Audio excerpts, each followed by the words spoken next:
ସବୁ ଜିନିଷ ଜାଣିଛନ୍ତି ଏବଂ ଶେଷରେ ଲ ଆଣ୍ଡ ଅର୍ଡର ତାର ଶିକାର ଆପଣମାନେ ହେଉଛନ୍ତି। ତେଣୁ ଏଇ ଯେଉଁ ନ୍ୟୁଟନ ସରକାରର ମୁଁ 12ଟି ଦେଲି 24 ମାସରେ 12ଟି ଆଉ କେତେ ଅଛି କହିଲେ ଖଜୁରୀ ଗଛ ମୂଳରୁ 5 ତେଣୁକରି ଏ ନ୍ୟୁଟନ ସରକାରର ବିଷୟରେ ତାଙ୍କ ବିଫଳତା ବିଷୟରେ ମଧ୍ୟ ମୁଁ ଆପଣଙ୍କୁ 2 ଦିନ ପରେ ଦେବି। ଏ ଯେଉଁ କଥା କହିଦେଇ ଚାଲିଗଲେ ଆମର ଅର୍ଜୁନ ମେଘୱାଲ ଯେ ସବ ଚନ୍ଦାସୀ ସବୁ ଚନ୍ଦାସୀ ନାହିଁ।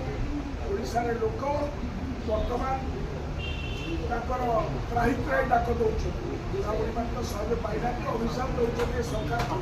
ଏମାନେ 12 ତାରିଖ ଦିନ ମୁଖ୍ୟମନ୍ତ୍ରୀ ନିବେଦନ କରି 12 ତାରିଖ ଦିନ ତମେ କର ନାହିଁ, ଉତ୍ସବ ପାଳନ କର ନାହିଁ। ଏ ବୁଢ଼ାବୁଢ଼ୀମାନଙ୍କୁ ଏଇ ଯେଉଁ ଲକ୍ଷ ଲକ୍ଷ ବୁଢ଼ାବୁଢ଼ୀ ଅଛନ୍ତି ଓଡ଼ିଶାରେ ଭତ୍ତା ପାଖାପାଖି 70 ଲକ୍ଷ ପାଉଛନ୍ତି।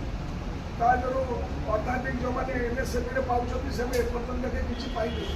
ଯେଉଁମାନଙ୍କୁ ତୁମେ କହିଥିଲ 3,500 ଦେବ ବୋଲି ତାଙ୍କୁ କିଛି ଦେଲାନି।